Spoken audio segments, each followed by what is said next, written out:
ಆದಿಕಾಂಡ 7:12 ನೋಡೋಣ ಒಂದ್ಸಾರಿ. 40 ಹಗಲು 40 ರಾತ್ರಿ ಭೂಮಿಯ ಮೇಲೆ ಮಳೆ ಸುರಿಯಿತು.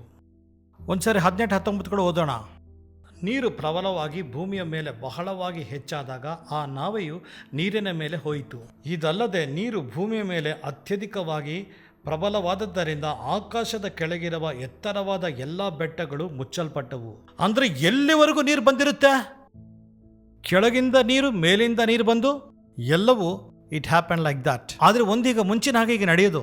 It will never ever again happen which will kill all the flesh. ಅಂದ್ರೆ ಒಂದು ದೇಶವನ್ನು ಮುಳುಗಿಸಬಹುದು, ಒಂದು ಖಂಡವನ್ನು ಮುಳುಗಿಸಬಹುದು. ಅಷ್ಟೇ ಆದರೆ ಆತನು ಎಲ್ಲವನ್ನು ಮುಳುಗಿಸುವಂತ ಪ್ರವಾಹ ಬರದೆಂದು ಹೇಳಿದನಾದ್ರೆ, ಪ್ರವಾಹ ಬರುವುದಿಲ್ಲ ಅಂತ ಮಾತ್ರ ಹೇಳಿಲ್ಲ. ದೇವರ ಮಾತು ಆಳವದ್ದು. ಅದಕ್ಕೆ ಹೇಳುತ್ತಾನೆ, ಮನುಷ್ಯರು ರೊಟ್ಟಿಯಿಂದ ಮಾತ್ರವಲ್ಲದೆ ದೇವರ ಬಾಯಿಂದ ಬರುವ ಮಾತಿಂದ ನೋವನೇ ಹೋಗು. Mystery in reading the Bible. ಒಂದು ವಾಕ್ಯವನ್ನು ನೋಡಿದರೆ, ಇಲ್ಲಿ ಅದ್ಭುತಗಳನ್ನು ಮಾಡಿದವರನ್ನು ನೀವು ಯಾರೋ ನನಗೆ ಗೊತ್ತಿಲ್ಲ ಹೋಗಿ ಅಂತ ಹೇಳಿದಾಗ ನಾವು ನೋಡಿದ್ದೇವೆ ಮತ್ತೆ ಅದೇ ನಾವು ಮಾರ್ಕಲ್ಲಿ ನೋಡಿದರೆ, ಅದ್ಭುತಗಳನ್ನು ಮಾಡುವವರಲ್ಲಿ ಒಬ್ಬರು ಕೂಡ ನನ್ನನ್ನು ಅವಮಾನ ಪಡಿಸರು. ದೇರ್ ವಿಲ್ ಬಿ ನೋ ಬಡಿ who will make me ashamed.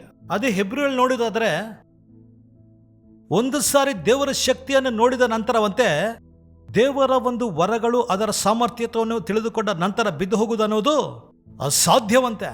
So ಅಂದ್ರೆ ಈಗ ದೇವರು ಅಲ್ಲಿ ಯೂದರ ಸಂಗಡ ಮಾತಾಡುವಾಗ ಒಂದು ರೀತಿಯಾಗಿ ಮಾತಾಡುತ್ತಿದ್ದಾರೆ. ಮತ್ತೆ ಅದು ಕೂಡ ಬೈಬಲ್ ಅಲ್ಲಿ ಇರುವುದೇ. ಅಂದ್ರೆ ಈಗ ನಾವು ನೋವ ಕಾಲದಲ್ಲಿ ಒಂದನ್ನು ನೋಡಿ ಮತ್ತೆ ದೇವ್ರು ಹೀಗೆ ಮಾಡಿಬಿಡುತ್ತಾನೆ ಅನ್ನೋದಕ್ಕೆ ಇಲ್ಲ. ಯಾಕಂದ್ರೆ ಮಧ್ಯದಲ್ಲಿ ದೇವರೊಂದು ಮಾತು ಹೇಳುತ್ತಿದ್ದಾನೆ, ಹಾಗೆ ಮಾಡಿದ ಹಾಗೆ ಇನ್ನು ಎಂದೂ ಮಾಡುವುದಿಲ್ಲ. ಮತ್ತೆ ಅದೇ ದೇವರು ಮತ್ತೆ ಯಶದಲ್ಲಿ ಏನಂತಿದ್ದಾನೆ, ಇನ್ನು ಎಂದಿಗೂ ನಾನು ಕೋಪ ಮಾಡಿಕೊಳ್ಳುವುದೇ ಇಲ್ಲ ಅನ್ನುತ್ತಾನೆ. ನೋಡಿ, ನನಗೆ ಕೋಪವೇ ಬರುವುದಿಲ್ಲ ಅಂತಾನೆ. ಈಗ ನೀವು ತೆಗೆದುಕೋಬೇಕು ಅನ್ಕೊಳ್ಳಿ, ಏನ್ ತೆಗೆದುಕೊಳ್ತೀರಿ? ಇನ್ನು ಕಾಲು ಬದಲಾಗೋಗಿದೆ, ಈಗೆಲ್ಲ ನೋವಾದಾಗ ಹಾಗೋಗುತ್ತೆ. ಸರಿ ತಗೋ ಅಂದ್ರೆ ಅದನ್ನು ತೆಗೆದುಕೊಳ್ತೀರಾ? ಇಲ್ಲದೆ ಹೋದ್ರೆ ನಾನು ಎಂದಿಗೂ ನಿನ್ನ ಮೇಲೆ ಕೋಪ ಮಾಡಿಕೊಳ್ಳುವುದಿಲ್ಲ ಅಂತ ಎಷ್ಟು ಜನ ಇದನ್ನು ತೆಗೆದುಕೊಳ್ತಾರೆ. ಸೊ ಯಾವ್ದು ತೆಗೆದುಕೊಳ್ತೀರಾ ಅನ್ನೋದು again you should be careful in that area. ಅಂದ್ರೆ ಬೈಬಲ್ ಅಲ್ಲಿ ಒಂದು ವಾಕ್ಯವನ್ನು ನೋಡಿ ಯಾರನ್ನೋ ನೋಡಿ ತಪ್ಪು ಅನ್ನಲಾಗಲ್ಲ, ಅವ್ರು ನೋಡಿ ಸರಿ ಅನ್ಲಿಕ್ಕೆ ಆಗಲ್ಲ. ಈಗ ನೋಡಿದ್ರಾ, ನಾವು ಆದಿಕಾಂಡದಲ್ಲಿ ಒಂದು ವಾಕ್ಯವನ್ನು ಈಗ ನೋಡಿ ಅದರ ಒಂದು ಅರ್ಥವು ಬೈಬಲ್ನಲ್ಲಿ ಪ್ರಕಟಣೆವರೆಗೂ ಹೋಗಿ ನೋಡುತ್ತಿದ್ದೇವೆ. ಅದು ನ್ಯಾಯ ಪ್ರಮಾಣದ ಯುಗವು ಮತ್ತೆ ಕೃಪೆ ಕಾಲದಲ್ಲಿ ಮತ್ತೆ ಅಂತವು ಹೇಗಿರುತ್ತೆ, ದೇವರ ಚಿತ್ತವನ್ನು ಈ ಟೈಪಲ್ಲಿ ನಾವು ನೋಡ್ಕೊಳ್ಬೇಕಾಗುತ್ತೆ. ಶಿಲುಬೆಗೆ ಮುಂಚೆ, ಶಿಲುಬೆಯ ನಂತರ. You need to find out. So ಹೆಬ್ರಿಗೆ ಹೋಗೋಣ. ಲೆಟ್ಸ್ ಗೋ ಟು ಹೆಬ್ರೋಸ್ 4ನೇ ಅಧ್ಯಾಯದಲ್ಲಿ 3ನೇ ವಾಕ್ಯ ನೋಡೋಣ. ಲೋಕದ ಅಸ್ತಿವಾರದೊಡನೆ ಆತನು ಕೆಲಸಗಳು ಮುಗಿದಿದ್ದರೂ ಆತನು ಅವರು ನನ್ನ ವಿಶ್ರಾಂತಿಯಲ್ಲಿ ಸೇರುವುದೇ ಇಲ್ಲವೆಂದು ನಾನು ಕೋಪದಿಂದ ಪ್ರಮಾಣ ಮಾಡಿದೆನು ಎಂದು ಹೇಳಿದೆನು. ನಂಬಿರುವ ನಾವೇ ಆ ವಿಶ್ರಾಂತಿಯಲ್ಲಿ ಪ್ರವೇಶಿಸುತ್ತೇವೆ. ಇಲ್ಲೊಂದು ಮಾತಿದೆ, ಅವರು ನನ್ನ ವಿಶ್ರಾಂತಿಯಲ್ಲಿ ಪ್ರವೇಶಿಸುವುದಿಲ್ಲ ಅಂತ ದೇವರು ಒಂದು ಕಡೆ ಹೇಳಿದನಂತೆ. ನಾವೀಗ ಅದೊಂದನ್ನೇ ತೆಗೆದುಕೊಂಡು ನಾವು ಇನ್ನು ವಿಶ್ರಾಂತಿ ಒಳಗೆ ಹೋಗುವುದಿಲ್ಲ, ನಮ್ಮ ಜೀವಿತವೆಲ್ಲ ಕಷ್ಟವೇ ಅಂತ ಅನ್ಕೋಬಹುದು. As I have sworn in my wrath if they shall enter into my rest. ನನ್ನ ವಿಶ್ರಾಂತಿಯೊಳಗೆ ಹೋದರೆ ಅಲ್ವ ಅವರು ಹೋಗರು.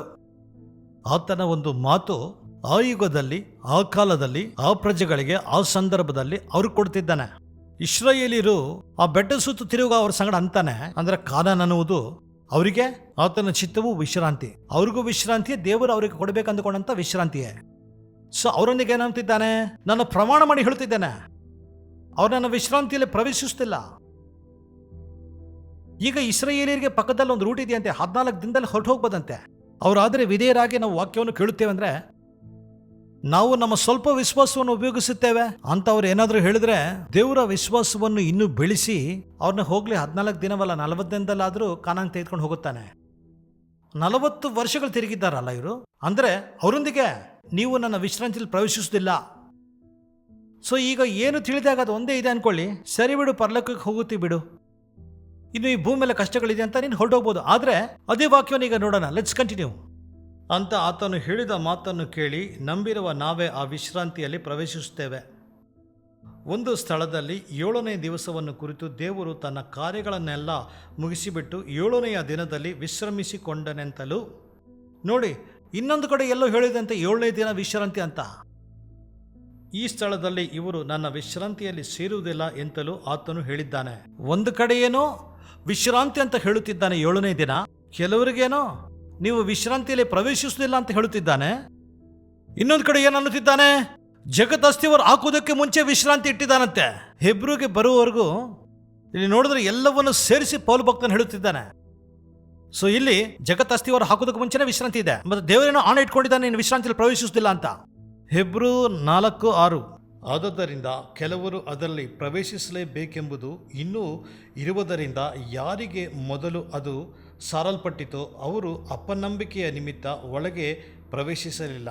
ತಿರುಗಿ ಬಹಳ ಕಾಲ ಹೋದ ನಂತರ ಆತನು ದಾವೀದನ ಬಾಯಿಂದ ಮಾತನಾಡಿ, ಈ ಹೊತ್ತೇ ಎಂದು ಒಂದೊಂದು ದಿವಸವನ್ನು ಗೊತ್ತು ಮಾಡುತ್ತೇನೆ. ಅಂದರೆ ಪರ್ಮನೆಂಟಾಗಿ ದೇವರಲ್ಲಿ ಫಿಕ್ಸ್ ಆಗಲಿಲ್ಲ, ನೀವು ಪರ್ಮನೆಂಟಾಗಿ ಹೋಗೋದಿಲ್ಲ ಅಂತ ದೇವರು ಆಣೆ ಇಟ್ಕೊಂಡಿದ್ದಾನೆ. ಆದರೆ ದೇವರು ದಾವೀದನೊಂದಿಗೆ ಒಂದು ದಿನ ಬರುತ್ತೆ ಅನ್ನುತ್ತಿದ್ದಾನೆ. ಈಗ ನಿನ್ನ ಮನಸ್ಸನ್ನು ಬದಲಾಯಿಸಿಕೊಂಡು ರಕ್ಷಣೆ ಹೊಂದರೆ ಅದರಿಂದ ಹೊರಗೆ ಬರುತ್ತೆ ಅಂತೆ. ಆ ಶುಗರು, ಆ ಸಾಲದ ಬಾಧೆಯಿಂದ, ಆ ಕಷ್ಟಗಳೊಳಗಿಂದ, ಆ ಭಯಂಕರವಾದ ಪರಿಸ್ಥಿತಿಯಿಂದ ನೀನು ಒಂದು ದಿನದಲ್ಲೇ ನೀನು ಪ್ರಾರ್ಥಿಸಿ ವಿಶ್ವಾಸದಿಂದ ದೇವರು ಕೊಡುವಂಥ ಒಂದು ಮಾತನ್ನು ಹೇಳ್ಕೊಂಡು ಹೊರಗಡೆ ಬಂದ್ಬಿಡ್ಬೋದಂತೆ. ಇಲ್ಲಿ ದೇವರು ಅವರೊಂದಿಗೆ ಈಗ ಹೇಳಿದನು, ಆದ್ರೆ ಅದಕ್ಕೆ ಮುಂಚೆ ಹೀಗೆ ಹೇಳಿದ್ದಾನೆ, ದಾವೀದನಿಗೆ ಹೇಳಿದ್ದಾನೆ ಅಂತ ಆ ಎರಡು ಹಿಡಿದುಕೊಂಡು ಹೀಗೆ ನೀನು ಹೊರಗಡೆ ಬಂದ್ಬಿಡ್ಬೋದು. ಯಾವಾಗ? ಈ ದಿನವೇ. ಸರಿ, ನೋವಾಗಿ ಇರುತ್ತೆ ಬರೋಣ ಅಂದರೆ ಅದು ಕರೆಕ್ಟೇ. ಹೇಗಿರುತ್ತೆ ನೋವನ ಹಾಗೆ. ಸೊ ಆ ನೋವ ಸಮಯವನ್ನು ಅದರಲ್ಲಿ ಸ್ವಲ್ಪ ಮಾತ್ರ ನೀನು ತೆಗೆದುಕೊಳ್ಬೇಕು. ನೋವ ಕಾಲದಲ್ಲಿ ಅಂದರೆ ಆ ರೀತಿಯಾಗಿ ಸ್ವಲ್ಪ ಜನ ಇರುತ್ತಾರೆ. Kingdom is different. Every participant, ಪ್ರತಿ ಪಾರ್ಟಿಸಿಪೆಂಟ್ಗೆ ಸಿಲ್ವರ್ ಬರುವುದಿಲ್ಲ, ಬ್ರಾಂಜ್ ಬರುವುದಿಲ್ಲ. ನೀನು ವಿಶ್ವಾಸದಿಂದ ಪ್ರಾರಂಭಿಸಿದೆ ಅನ್ಕೋ, ಆತನ ಪ್ರಾರಂಭ ಮಾಡುವ ಮಾತ್ರ ಅಲ್ಲ, ಆತನ ಅಂದುಕೊಳ್ತಾನೆ. ಯಾಕಂದ್ರೆ ವಿಶ್ವಾಸವನ್ನು ಪ್ರಾರಂಭಿಸುವವನು, ಮುಂದುವರಿಸುವವನು, ಮುಗಿಸುವವನು ಆತನೇ. When you begin, Jesus will take over. ಅದಕ್ಕೆ ಈ ಮಧ್ಯದಲ್ಲಿ ನೀನು ಬಿದ್ದು ಹೋದ್ರು, ತಪ್ಪು ಮಾಡಿದ್ರು, ಅದು ಮಾಡಿದ್ರು, ದೇವ್ರಿಗೆ ಗೊತ್ತು. ಸೊ ನಿನ್ನ ಸರಿಯಾದ ಮಾರ್ಗದಲ್ಲಿ ಇಡುತ್ತಾ ಇರ್ತಾನೆ. Okay, with love. ಈಗ ದೇವ್ರು ಏನು ಹೇಳ್ತಿದ್ದಾನಂದ್ರೆ, ಇವಿದೆ, ಆದ್ರಿಂದ ಇದನ್ನು ತಿಳಿದುಕೋಬಹುದು, ನೀನು ಹೊರಗೆ ಬರಬಹುದು. ಎಲ್ಲರಿಗೂ ಪರಿಶುದ್ಧಾತ್ಮನು ಅನಿಸುತ್ತೆ, ಪರಿಶುದ್ಧಾತ್ಮನೇ ನನಗಿನ್ನೂ ಬೋಧಿಸು ಅಂದರೆ ಆ ವಾಕ್ಯದಲ್ಲಿ ಇರುವ ಆಂತರ್ಯವನ್ನು ಇಂಥದ್ದು 100,000 ಇದೆ ವಾಕ್ಯಗಳು. ಕೆಲವರು ಅಂತಾರೆ ಈ ಲೋಕದಲ್ಲಿ ಇರುವುದು ನನಗೇನು ಬೇಕಿಲ್ಲ ಅಂತ. ಈ ದೇವ್ರಿದ್ದಾನೆ, ಅದರಿಂದ ಲೋಕದಲ್ಲಿ ನನಗೇನು ಬೇಕಿಲ್ಲ ಅಂತಾರೆ. ಮತ್ತೆ ಅದೇ ದೇವ್ರು ಏನಿರ್ತಾನೆ ಅಂದ್ರೆ ನೀವು ಲೋಕಕ್ಕೆ ಉಪ್ಪಾಗಿದ್ದೀರಾ ಅಂತಾನೆ. ಮತ್ತೆ ಅದೇ ದೇವರು ನೀವು ಲೋಕಕ್ಕೆ ಬೆಳಕಾಗಿದ್ದೀರಾ ಅನ್ನುತ್ತಾನೆ. ಅದಕ್ಕೆ ನೀವು ಒಂದು ಮಾತು ಕೇಳಿ ಹಾಗೆ ಮಾಡಬಾರ್ದು. You should be very very careful. The Bible should be taught all your life time. ಯಾಕಂದ್ರೆ ಅಂತ್ಯದಿಂದಲೇ ಜ್ಞಾನವು ಬೆಳೆಯುತ್ತಂತೆ. ಸೊ ಈಗ ನಿಮ್ಗೆ ಅರ್ಥವಾಗಿದೆಯಲ್ಲ, ಒಂದನ್ನು ಓದ್ಬಿಟ್ಟು ಇಷ್ಟೇ ಇದೇ ಬೈಬಲ್ ಹೀಗೆ ಇರುತ್ತೆ ಅಂತಲ್ಲ, ನನ್ನ ಪಾಪಗಳೆಲ್ಲ ನಾನು ಬಂದ್ಬಿಡುತ್ತೇನೋ, ಏನೋ ಈ ಭೂಮಿ ಮೇಲೆ ಕಣ್ಣು ಮುಚ್ಕೊಂಡು ಹೇಗೋ ಒಂದು ರೀತಿಯಾಗಿ ನಾನು ಬದುಕ್ಬಿಡ್ಬೋದು, ಇದು ಓದ್ರೆ ನಾನು ವ್ಯಾಪಾರ ಮಾಡೋಕ್ಕಾಗಲ್ಲ, ನಾನು ಸುಳ್ಳು ಹೇಳೋಕ್ಕಾಗಲ್ಲ ಅಂದ್ಕೊಂಡು ಭಾಳ ಜನ ಬೈಬಲ್ ಓದ್ತಿಲ್ಲ, ಭಾಳ ಜನ ಬೈಬಲ್ ಓದಲೇ ಇಲ್ಲ. ನೀವು ನೋಡಿದ್ರೆ ಎಲ್ಲ ಕಾಲಗಳು ನೋವಂಥ ಕಾಲಗಳಲ್ಲ. ನಿನಿವೆ ಪಟ್ಟಣವು ಯಾವಾಗಾದ್ರೆ ಯೋನ ಪ್ರಕಟಿಸಿದ್ದಾನೋ ಪಟ್ಟಣವೆಲ್ಲ ಪಶ್ಚಾತ್ತಾಪಟ್ರೆ ಆ ದೇಶಕ್ಕೆ ಬಿಡುಗಡೆ ಆಯ್ತೋ ಇಲ್ವೋ? Yes, many times that people repented and changed their situation in a day. ಒಂದು ದಿನದಲ್ಲಿ 10, 20, 30 ವರ್ಷಗಳ ಪಾಪವು ತೆಗೆದು ಬಿಟ್ಟನು. ಪಶ್ಚಾತ್ತಾಪ, ರಿಪೆಂಟೆನ್ಸ್. ಈ ಪಶ್ಚಾತ್ತಾಪ ಅನ್ನೋದು ಹೇಗೆ ಸಾಧ್ಯವೋ? ಯೇಸು ಪ್ರಭುವರ ಸಿಲುವೆ ಮುಖಾಂತರ. ಮತ್ತೆ ನೋವ ಟೈಮಲ್ಲಿ ಇದೆ, ಹೌದು, ಜಗತ್ ಅಸ್ಥಿವಾರ ಹಾಕೋದಕ್ಕೆ ಮುಂಚೆ ವಧಿಸಲ್ಪಟ್ಟಂತ ಕುರಿಮರಿ. Repentance is available. ಪಶ್ಚಾತ್ತಾಪ ಅನ್ನೋದು ಯಾವಾಗಲೂ available. So you need to be careful in picking up and studying the scriptures. You need to find out mystery in reading the Bible.